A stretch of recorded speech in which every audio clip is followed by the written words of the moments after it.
everyone. Welcome back and welcome to Franchise Vibes.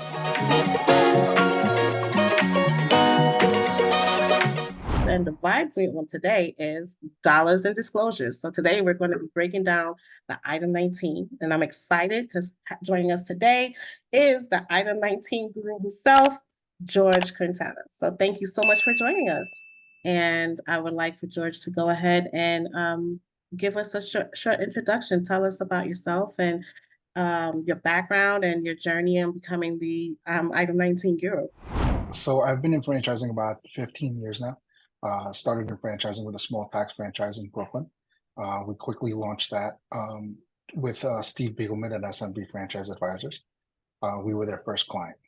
Ever since then, we grew it to about 23 locations.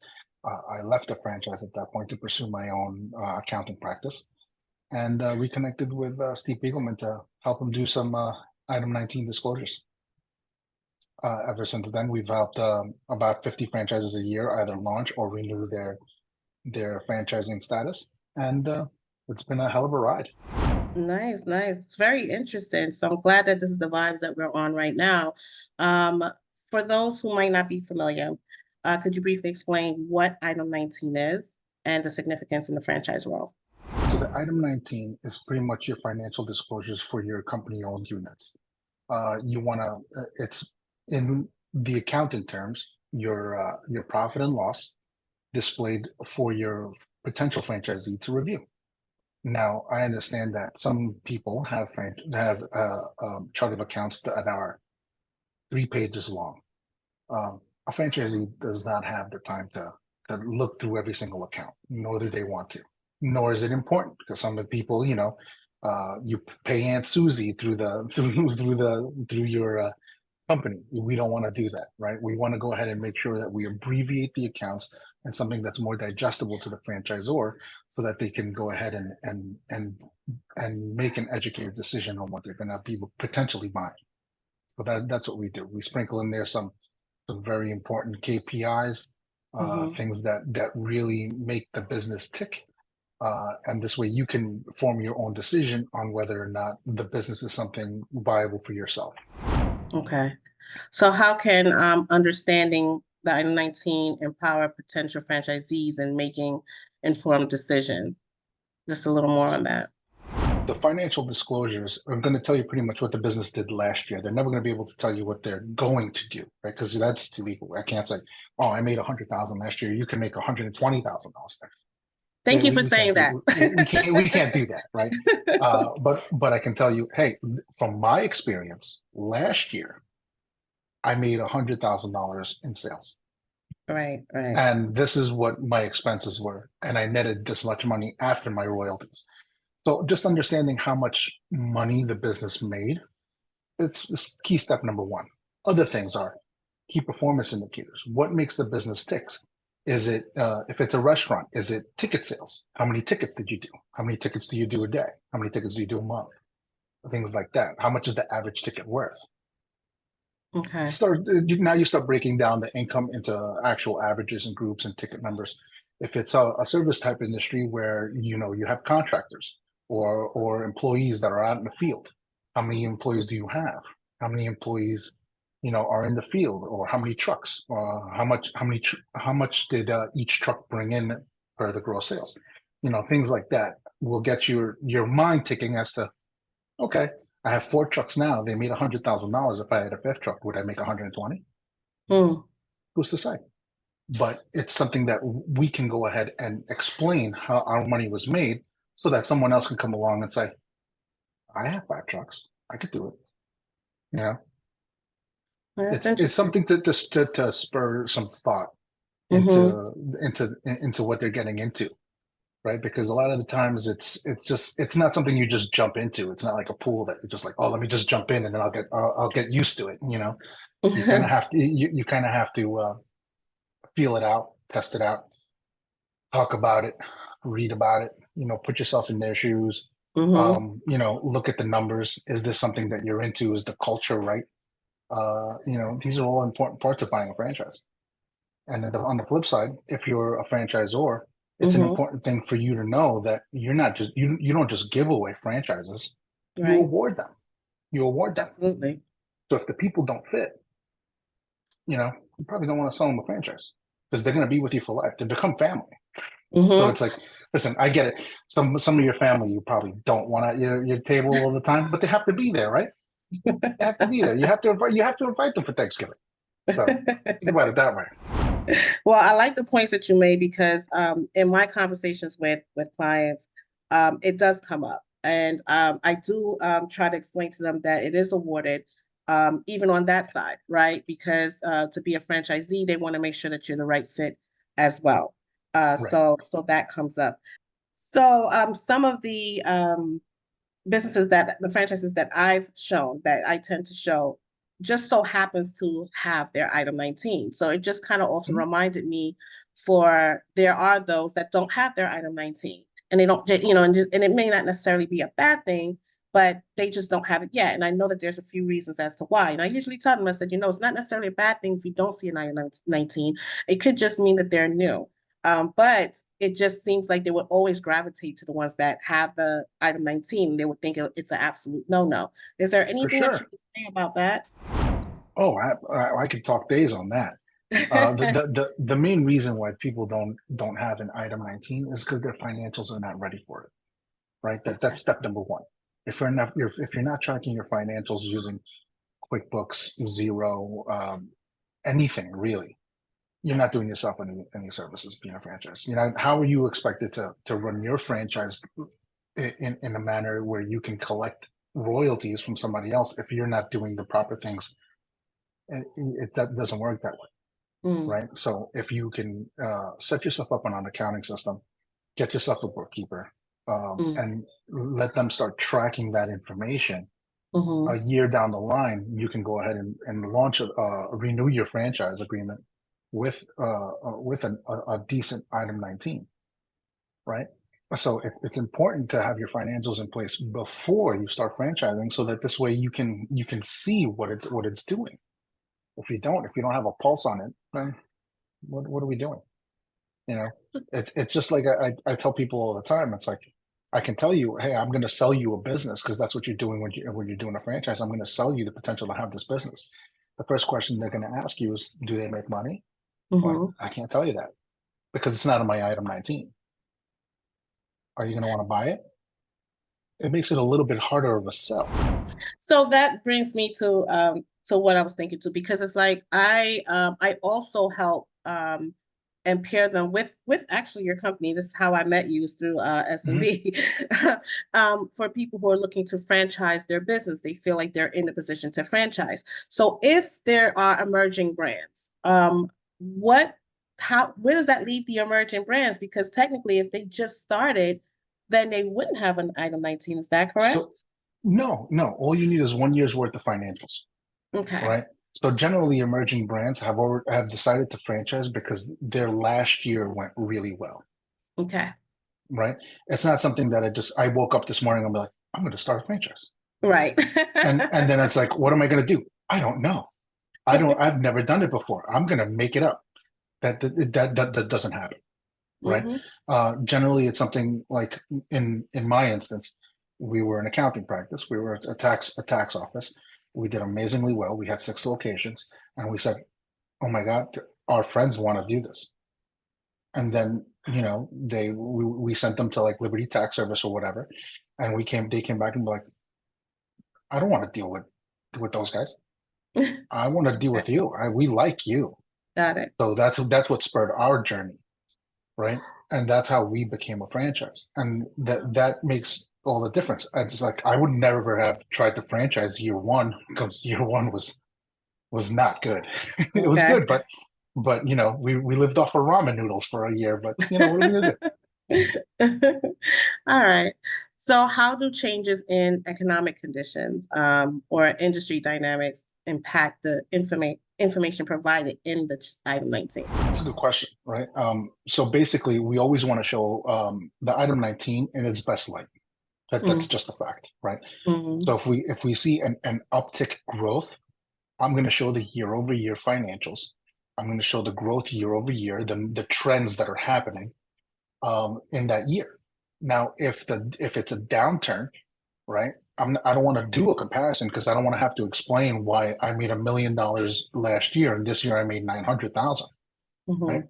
It could be something super simple, as in, we lost a big client, but then I have to ask. Then they're going to ask, why did you lose that client? What happened? Mm. And you have to Mhm. answer more questions.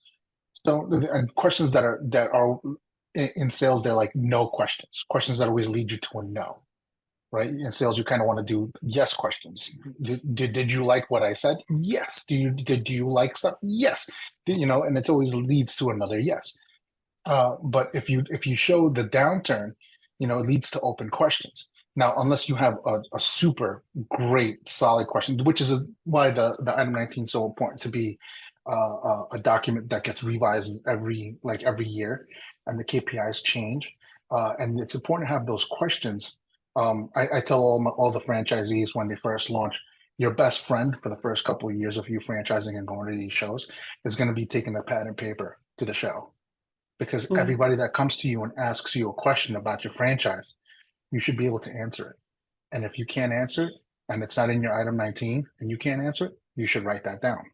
Mm. So that this way, when we meet again, because I like to try to pick my clients and talk to them a couple times, I try to ask them, what questions did you find? What are we doing to get these questions answered?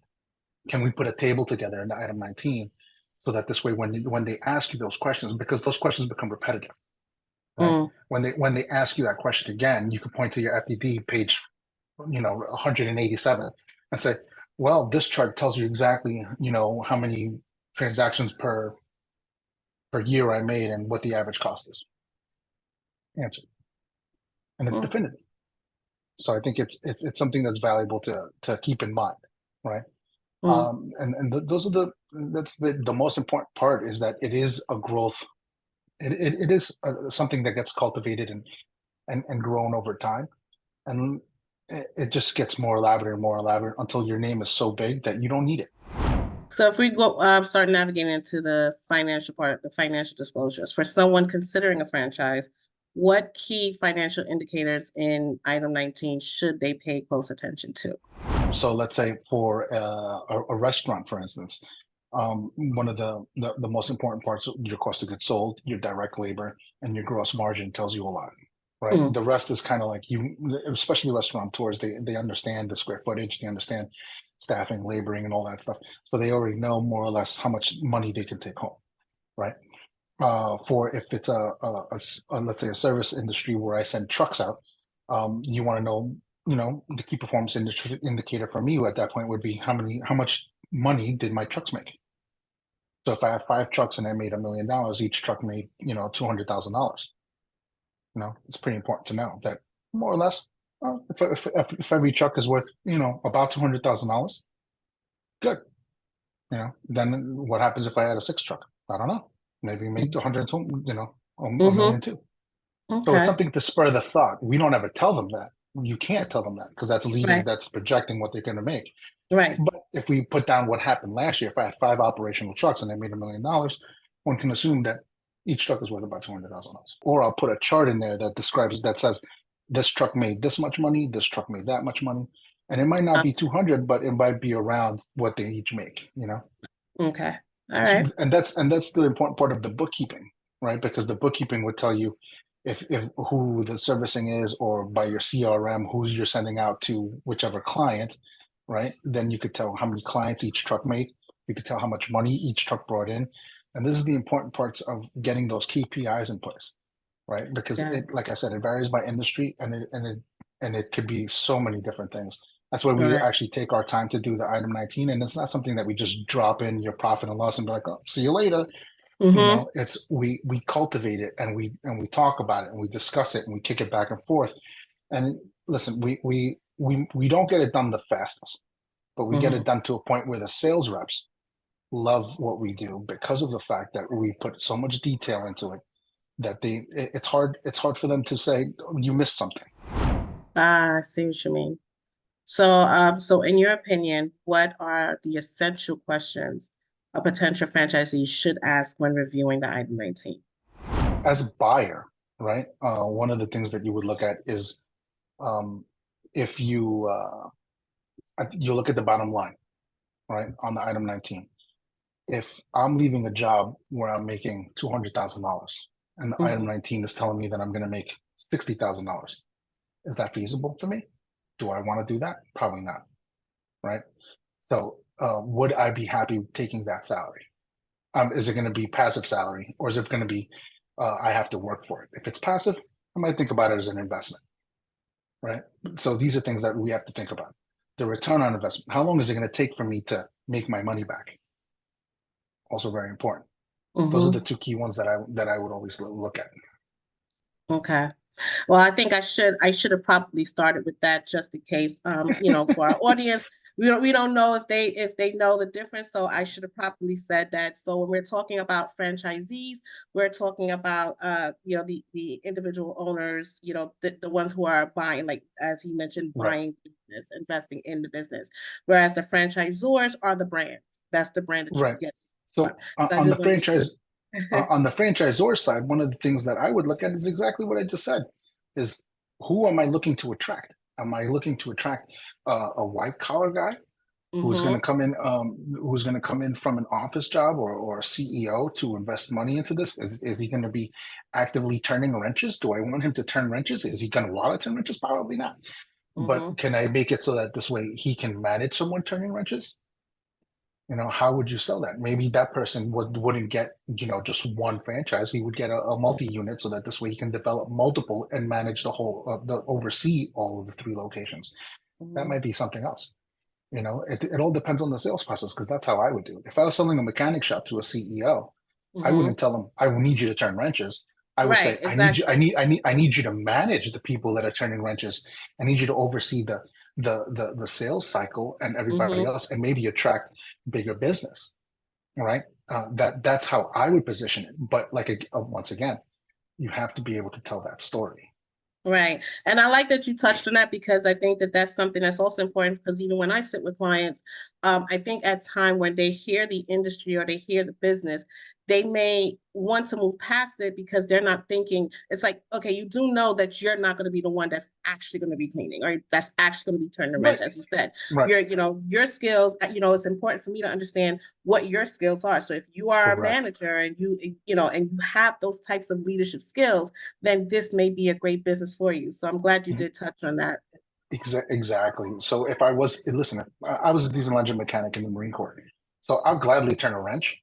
But at the same Mm-hmm. time, I was the shop chief, so I was managing overall people. So I would prefer to manage overall people rather than Mm-hmm. turn a wrench, right? So you have to you have to see who your buyer is, right? Exactly. And that's it. That's an important part of the franchise or sales rep relationship. You have to identify who your key people that you're going to want to sell to is. Yeah, You who's your know, ideal candidate? Exactly. exactly, because there's people out there that will gladly take, I don't know, a juice bar, Mm-hmm. that makes $100,000 a year. Mm-hmm. That's a good living. That's a Mm-hmm. good living. Mm-hmm. And then there's people that say, I don't want one, I want 7 of those. Exactly. That's why those types of questions are important and why I try to Mhm. do a little more understanding of that before even introducing them to any brands. So that's Mhm. great. So from your perspective, what advice would you give to now talking about franchisors, what advice would you give to franchisors when preparing item 19 disclosures? And I know we kind of touched on it, but is there anything a little more deep or anything that you would add to that? When I was helping do sales at Smart Tax, one of the things that we would often do would be role play, right? Mm-hmm. So I remember sitting down with our sales rep at the time, and he would he would be like, "All right, I want you to vote to tell me no, and I need to come up with something. It needs to be in the item 19." And this was a game we played, and we're just like, Oh, and we were just like, he was like, "Oh, by this, it's going to be this. All right, how many tax returns did the office do?" And he would just shoot it out. Okay, what was the average cost? And you need to know these things because the quicker that you have it at the ready, it's like the more prepared you are. Listen, nothing feels better than sitting down for a test and being like, I've seen every single one of these answers before, and you just breeze right through it, true. right? Nothing feels better than that. Nothing. I'm But getting when you sit there, flashback to school. I'm yeah, joking. exactly. But when you sit there and you're just like, when you get that blank look on your face that you're like, oh, I'm also getting flashbacks. never seen that before. That's when you're just like, I gotta talk about it. I gotta learn it. I gotta figure out how to put that into my item 19 so that this doesn't happen again. Wow, that's a So great exercise. yeah, and it's something that we did there for a while with one of the sales reps. Unfortunately, he was like a way too early. Uh, Mhm. my personal 2 cents, but what are you gonna do?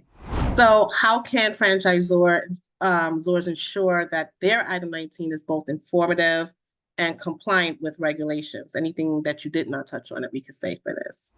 Yeah, I mean, listen, not much really changes with the compliancy. Mm-hmm. I would say, become a CFE.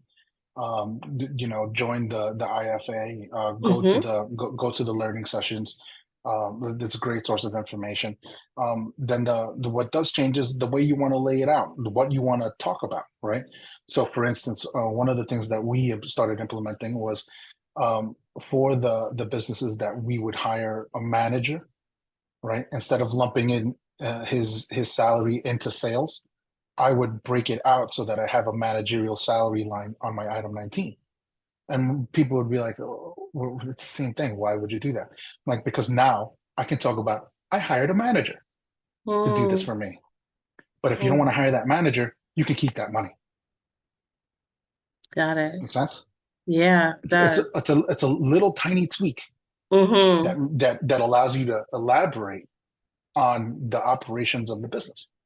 And it's important because you need to know what your potential take home is. Listen, if I paid the manager $60,000, I took home 100,000. That might not seem that great to somebody, but if you were the manager, now you're making 160,000. Make sense? Yes, absolutely. So, given your expertise, are there specific industries where item 19 tends to be particularly crucial or challenging? Like I said, it becomes by industry, it depends. But one of the tips that I can give you is when you go to do your financials, have your bookkeeper go ahead and break it down into the things that really matter in your income. For instance, if you're a juice bar, right? Mm-hmm. You sell juice. Do you sell bowls? Do you sell burritos? Whatever it is that you sell, break those down into major groups so that this way you can see how much of the sales is coming from each percentage of those groups. Now it allows you to elaborate a little bit more onto what's there, right? It gives you more Mm-hmm. meat and potatoes onto your plate, right? Okay. All right. So, what are some common, we're going to go into challenges now. So, what are some common challenges that franchisors face when it comes to the item 19? Getting their financials together. Mm, A lot of people wait to get their taxes done, or they really manage their business pretty much on a napkin. And it's to me, it's as an accountant, I'm just like, oh, it happens all the time. I'm like, I see businesses all the time that come to me at the end of the year with 12 months of bank statements, and they're like, all right, I'll see you next month when you're ready with my stuff. I'm like, but if we do this every month, now we can have tax planning and see how the business is doing, and then if there's something that's wrong, like we can try to correct and why did it go wrong, and try not to do that again so it never goes wrong. mm-hmm. That being informative is key in accounting. And in franchising, it's key because it's going to help you collect royalties, right? Right. So you need to set that example for your franchisee, because if your financials are screwed up, guess what? More than likely their financials are going to be screwed up too, because they're just going Mm, to follow your guidance. So get your stuff in order. mm-hmm. Go ahead and put a plan into place and keep it in order, and then just look it over. You have to keep on looking at the financials, looking at the franchisee's financials. Get your key performance indicators. What you think makes your business tick is going to be the same thing that makes his business tick. Just makes sense. Apply the Mm-hmm. same metrics to his business and see what went wrong. If you see that you spend 20% on advertising, and you're making $1 million, and he only spent 2%. It was just, gee, why aren't your sales up? You know, Mm-hmm. did you spend the amount that you needed on advertising? Maybe we should do that. You know, it'll give you a way to help them get out of their own way. Because Mm, listen, being a business owner, it's not easy. There's a lot of things going into play. You got to build the store, you got to staff the store, you got to do all the things, you got to worry about the lights, and there's a lot of things going on. But if you can be that person that'll help them with those indicators and then show them what it is you're looking at and why it's important, you'll have a franchisee that's going to be a rock star. got it, got it. So, how can both franchisees and franchisors stay informed about any evolving practices related to item 19? First and foremost, like I said, the IFA, they're a Mm-hmm. great source of information.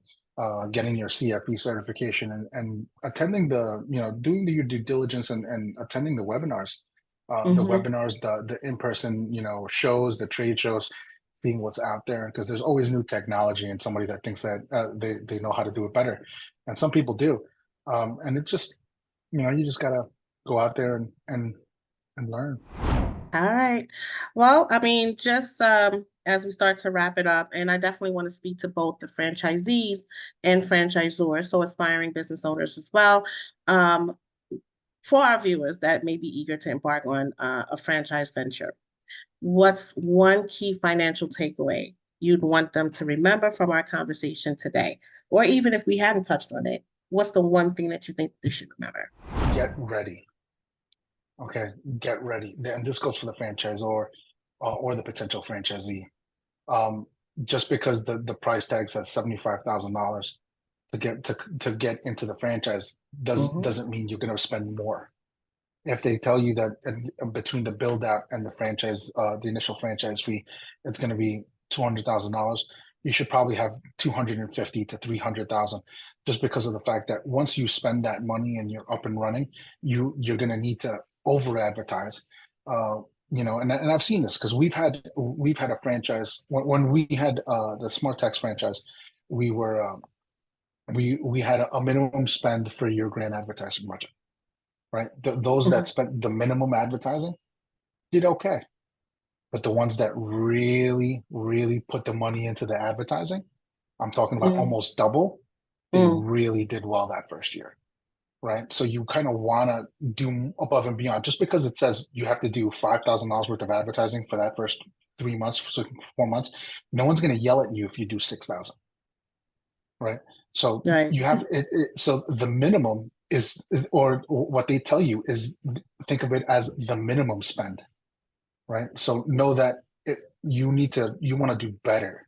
Hmm. So what I mean about is get ready, be prepared, is you want to have a little bit more of a piggy bank to spend on those things, to go to the trade shows, to understand more, maybe to become a CFE yourself, so that this way you can get what's going on, right? Okay. And Hmm. it becomes easier to speak the lingo. Okay. Well, once again, thank you so much for joining us. This is very insightful. I know that just based off of some of the things we touched on, that can very well be, we could probably have several calls just on the I-19 alone. Yeah, I mean, it gets deep. There's a lot of information out there and a lot of information that goes into the item 19 and how we use it, Hmm. to help the sales process on both sides. The more Yeah. informed that the buyer is, and the seller, the better. The better and smoother the sales process is, and the quicker it is for someone to say, no, this isn't for me. Again, thank you so much for your time. This was great. Hope you guys gained some insight. I think it was a lot of information that's helpful for both the franchisors and the franchisees, the aspiring ones. So this was great. So thank you again for joining us here on Franchise Vibes, where we're going to discuss and talk about franchises and everything in between. So thanks again for your time.